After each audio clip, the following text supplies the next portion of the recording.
You'll get to know me a little better soon. Now, I'm going to get my question out of the way first. Alex, didn't mean to ask you this. You switched to a new helmet last year, the Visus. I want to ask you why you did that in the first place, and if you're sticking with the same model this year, why you feel it helps you in your game at all.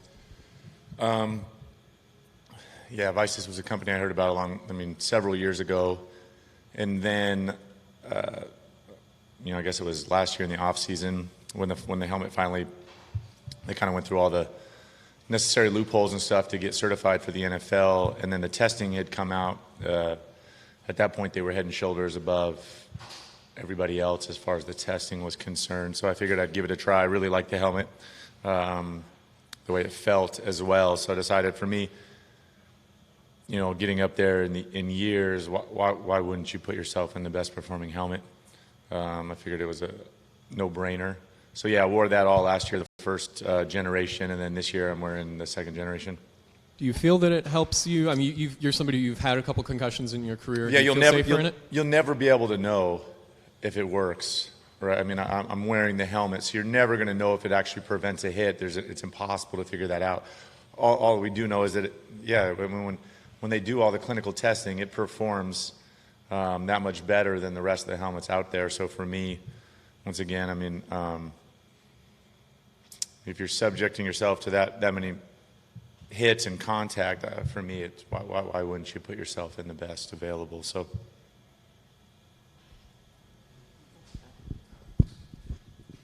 The Redskins brought in Jamal Charles for a visit today. You obviously know him very well. In that sort of situation, does he reach out to you at all? I mean, what would your kind of reaction be? He didn't reach out to him. I ran into him in the training room as he was kind of going through the physical or protocol, whatever he was doing in there. So I got to talk to him for a little bit. Yeah, we were teammates for a few years together and spent a lot of time together in the backfield. So I'd heard we were bringing him in. Other than that, I know him really well, obviously, as a teammate and a person. So, so you have no idea what's going to happen or what will happen, waiting and see. But certainly he's somebody that I think a lot of, as both a teammate and a person. I think he and a player can bring a lot to the table. Yeah, just how important was he to what you guys were doing in Kansas City, and what did he add when? There were a few years there where he was. He was the bulk of the offense, run game and pass game. Everything kind of featured him, never came out of the game. He was that kind of player and was doing that for several years there. So. Hey, Alex, sometimes by this point of a training camp or whatever, you can kind of, as a player, even coaches, get a feel for a team. I know you're new to this group, but at this point, can you get any kind of feel for this offense's team, like a good one or a different one, or any, what kind of a vibe you have for what kind of a group this could be? I think you're just forecasting up until this point, and I think that's the same for every single team in the NFL, regardless of turnover. There's every locker room has changes, and I think you don't totally know what you're made of until you get put in these situations, until the intensity gets turned up, the pressure gets turned up. You're going to face tough times.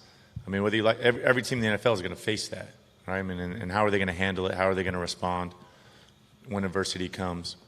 Up until that point, though, I think I'll say this. I think we got a bunch of guys that are all in. We got a bunch of guys that are committed, and I don't think that's the case everywhere. I think a lot of times it's easy not to invest because it's scary. It's scary to put yourself out there knowing that you might not succeed, right? But I think we got a bunch of guys that are all in, that are totally invested in what we're doing here, buying in, and I think that's all you can ask for. I think we got a tough team that is not afraid of competition, not afraid to toe the line, and I think that's been apparent through camp up until this point. But like I said, the proof's in the pudding. You got to go do it when it really matters. How do you know when a guy is all in at this point, when you're just in training camp and you're? I think it's an accumulation going back to April, whatever, all the way up till this date. It's how he conducts himself. It's how he carries himself in the locker room, in the film room, in the weight room, in the training room, on the practice field. When you're in the camp riding on the shuttle bus together, you can tell, I think, how invested guys are. You can tell who's real, who's authentic. I think that quickly becomes apparent when you put all those things together, you can see what guys are really made of, who's faking it, you know. And I think we got a bunch of guys, like I said, that are all in. What's it been like being back with Vernon Davis? Yeah, it's been really cool. I mean, it's totally unexpected. I mean, to join up this many years down the line, and I get a kick out of playing with him, being around him. He's got an infectious personality. He loves football, loves life. I mean, the guy's always smiling, and to be in the shape he's in this many years, playing a physical position, still be doing the things he's doing, I think it only gotten better. It's really kind of a tribute to his work ethic. When you started working with him out here in camp, could you feel that old connection right away? Yeah, I mean, there's a lot of instances there where I don't feel like we've skipped a beat. And I think that once again, aging as a quarterback is far different than aging as a tight end. And really a credit to him and how hard he works to keep himself where he's at physically. The guy practices every single day, goes 100 miles an hour every single day, and really a tribute to him. But yeah, that it doesn't feel any different. No. Looking ahead to the Denver game, is there any kind of specific game situation you want to experience, like a 2-minute drill or coming out after halftime, or are you still just focused on getting general reps with everybody? No, I mean, I think the biggest thing is really kind of the simulated preparation, taking advantage of that, trying to iron out some kinks, anything you might need to get ironed out here as far as the work week, preparing yourself to play a game, preparing for all those situations, because that's really it as a quarterback, preparing for all those, right?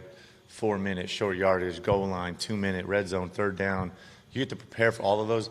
You have no idea which one's going to come, which one's going to matter the most, which ones even. So I think that the great thing is having to prepare for all of them, never knowing what's going to come, I think, and just having to be able to handle all of them, right? You have to prepare to handle them all, and it's that mental exercise.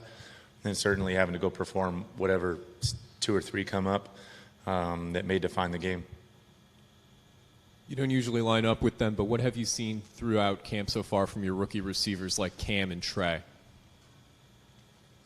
I think for a lot of those guys, I think the credit, especially the couple you named, that when they do get in and get an opportunity, that half the time I don't even know it, and I mean that in a positive way. A lot of times I don't realize it. They step in the huddle, they handle themselves the right way, they know what they're doing, they go about their execution the right way. The stage isn't too big, and I think really hats off to those guys as young guys coming in, a lot on their plate, easy to get overwhelmed, but they're able to dial it in and go out there and help us.